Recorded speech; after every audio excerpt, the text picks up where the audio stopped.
Sa bawat liko ng daan, kwento ang kasama. Amahong Jazz TV, biyahe ng kabukiran ng bida.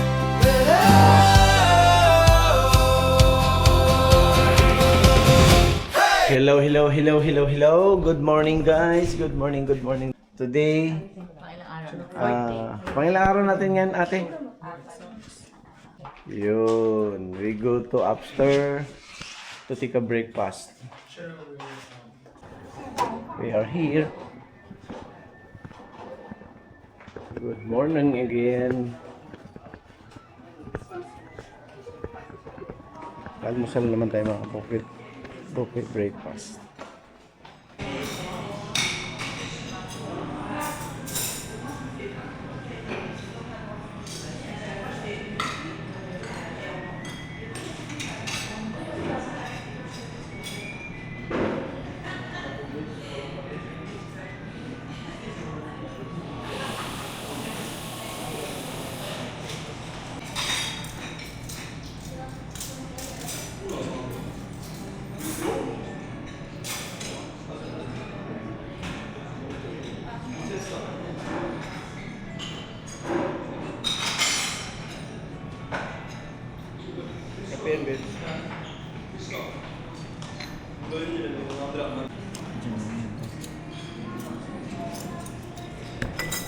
Mga kabukid, kain na tayo.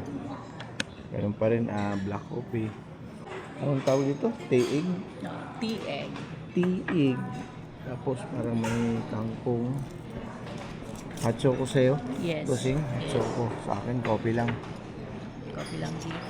Coffee lang, dear. Sige, kain muna kami mga kabukid. Tapos na guys, yung almusal namin. Back to the room na. Then prepare. Iba naman yung damit sa pasyal tsaka almusal. Ganon? Oo, ganun si Marie. Friend daw mga kabukid. Lalabas na kami. Kasi kanya-kanya kami mga Anong kun mo? Yung Kanya-kanya kaming room. Kubang kalat na ng room na yun mga kabukid. Ganun talaga eh. Ang ano pala dito sa kanila, sabi ni Marie, pagka iwanan mo yung room mo, katulad sa amin, 7 days kami. Pag iwanan mo, meron namang nakaano doon, clean the room. Kahit hindi mo pala, kasi kahapon din naman namin yun na pindot, kaya pindutin mo kasi yung ilaw sa labas. Di naman namin pinindot yun, pinasok pa rin nila. Nilinis nila yung room. Ganun pala ang dito, kahit di ka magsabi. Lalo pagka mahaba yung mo. Tapos, ang dito mga kabukid, mag-iwan kasi hindi raw, lalo na pag wala ka lagi, maglinis sila wala ka. Hindi siya mabibigyan ng tip. Ang gawin daw pala, sabi ni Marie, may nag-iwan ditong may ballpen tsaka lapis tsaka papel. Mag-thank you ka lang, lagay mo daw dito, tapos mag-iwan ka lang daw ng kahit 50, okay na sa kanila yun. Eh kami, 2 araw na kasi niyan nilinis to. Ay, 2 ata. Hindi man lang kami nakapagbigay dahil di na nga namin alam. Kaya nag-iwan ako ng kahit paano 100. Ang sabi ko kay Marie, baka hindi kukunin yan kasi ang akala nila, pinainan natin ng pera. Pero sabi naman ni Marie, hindi daw, yun daw yung nila.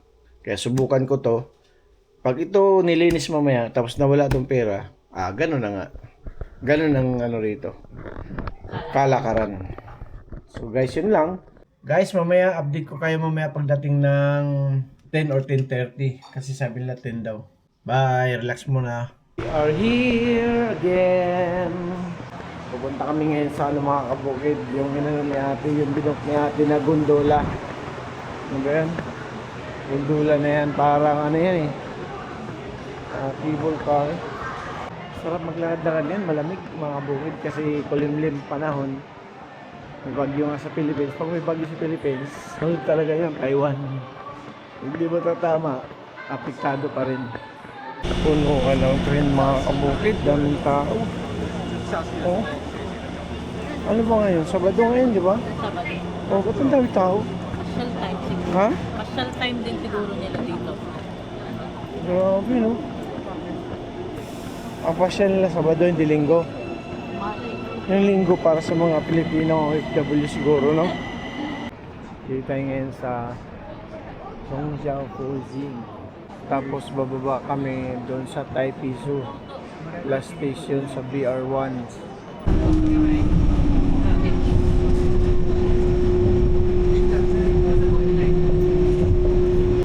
Pero tayo mga kabukid, Maukong Gondola, Taipei Zoo.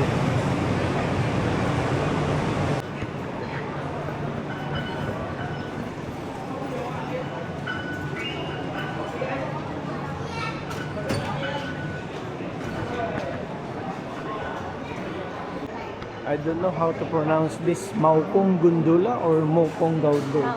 Maukong Gondola. Malinis yung anong dito talaga mga kabukid, yung station nila.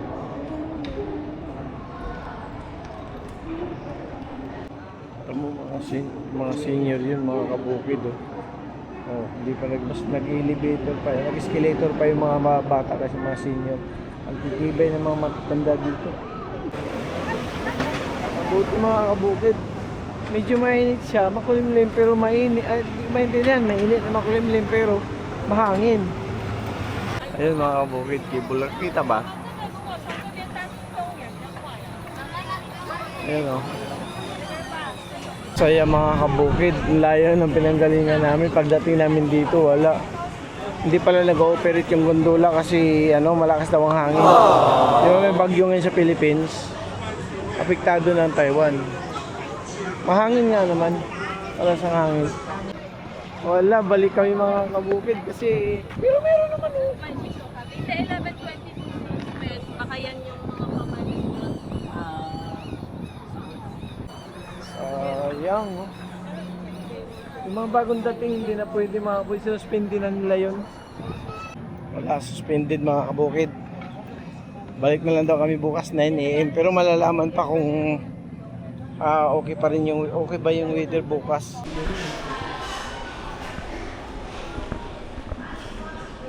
We are now in the outside world. Inside. Yeah.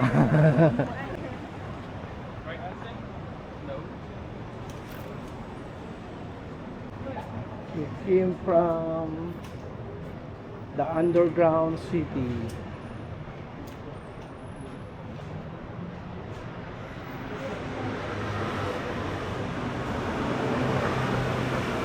Now we are in the outside world.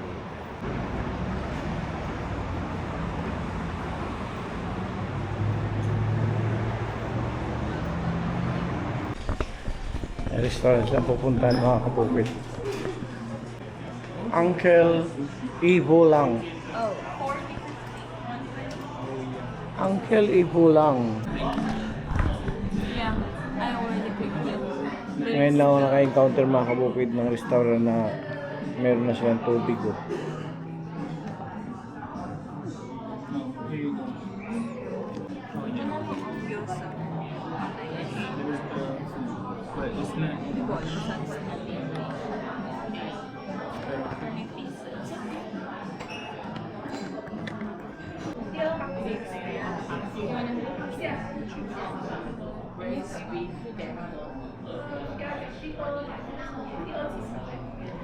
What's this? Xiaolongbao? It's tempura. Dumplings? Okay.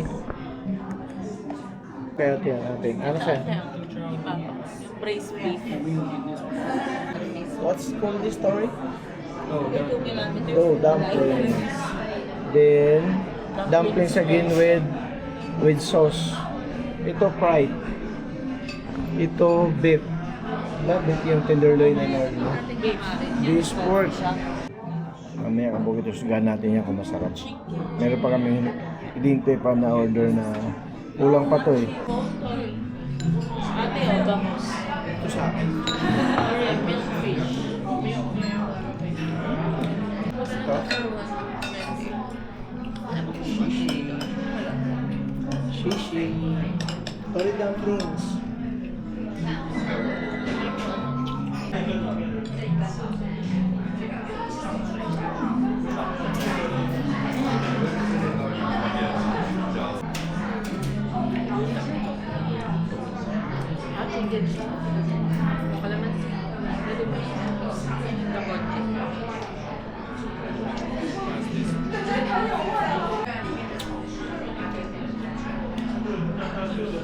Ano yung bilog din? Ano yun? Ano yung bilog? Fish cake. Rice. Manghang yung dishes. Pero maalat. Labot ang mga pag-asip eh. Ha? Labot ang mga pag-asip.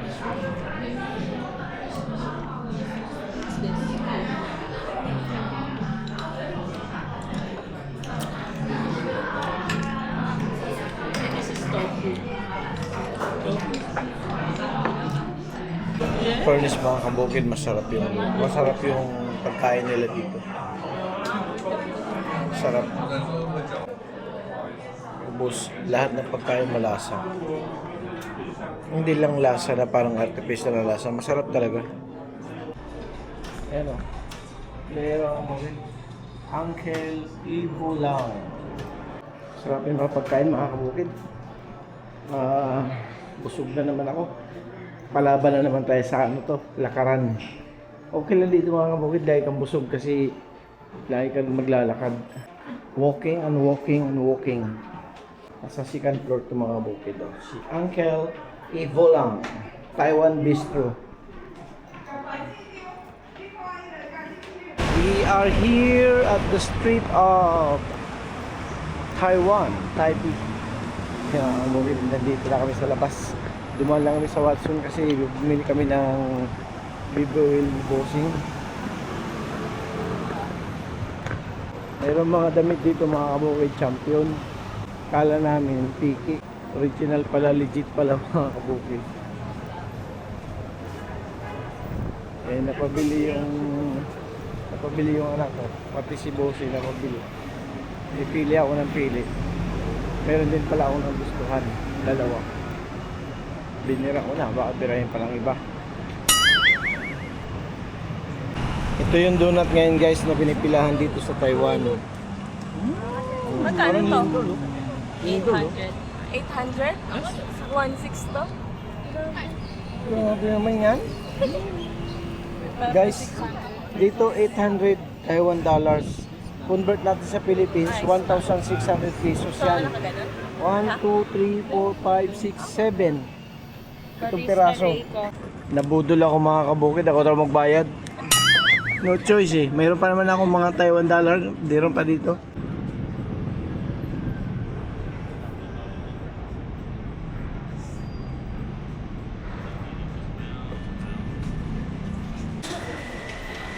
Crimea.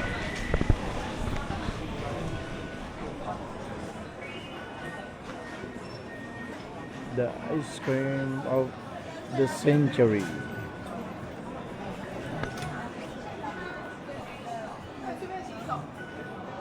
Yeah, okay. Let's go. Ano napunta natin ngayon? Donkey ba? Ah, McDo. Namimiss nila ang McDo mga kabukid. Maganda panahon ng Taiwan mga kabukid. Kasi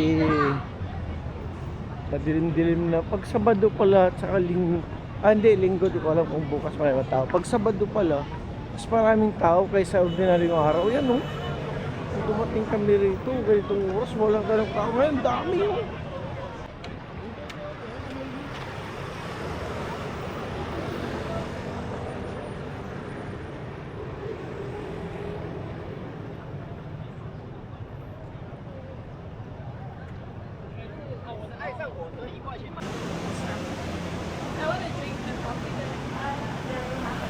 Hello guys!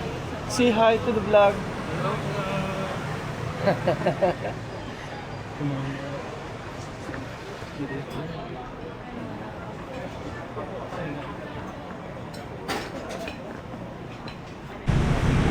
Ngayon ko lang naranasan mga kabukid na may traffic. Ngayon ko lang nakita na may traffic pala dito sa Taiwan.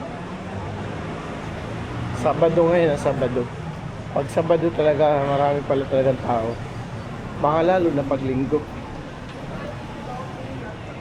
Simula nung dumating kami, Merkulis hanggang Biyernes, wala eh. Walang ganong tao sa kalsada, wala ganong traffic. Wala nang sasakyan. Pero ngayon Saturday, grabe, daming tao, daming sasakyan. Ayun, traffic. Oo. Ang traffic dito pala.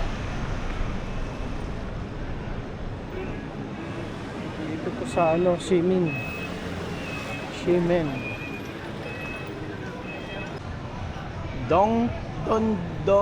Donkey. Dito tayo ngayon mga kaboy sa Donkey. Sa Donkey. Sikat daw to sa Japan eh. Meron din dito.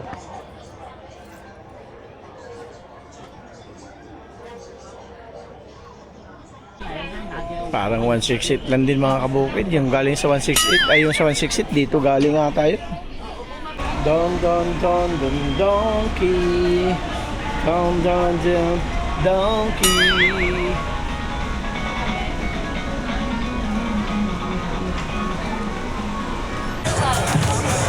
Galing na kami sa Donkey mga kabukid. Dito na lang sa ano. Yung mga cake na nandiyan sa ano nakalagay dito. Karton. Ano? Ayan o. Iba-ibang flavor. Mga pineapple. Merong ubi.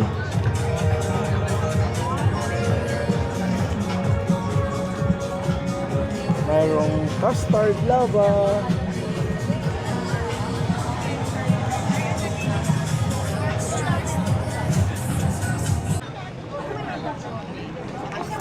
Okay guys, dito na kayo ate, di ba? Tori, your bag. Kami uwi na kami sa hotel mga kabukid, sila diretso pa sa night market. Salamat. Ingat kayo ha. Take care. Take care, Tori. Bye. Enjoy. Okay. Ingat. Uwi na kami mga kabukid. Kami ni Busing na lang. Nga naman. Siyempre. Wala na, yung mga anak namin nandun na. Si ate, pupunta na sila sa night market, si Marie, sa si Tori.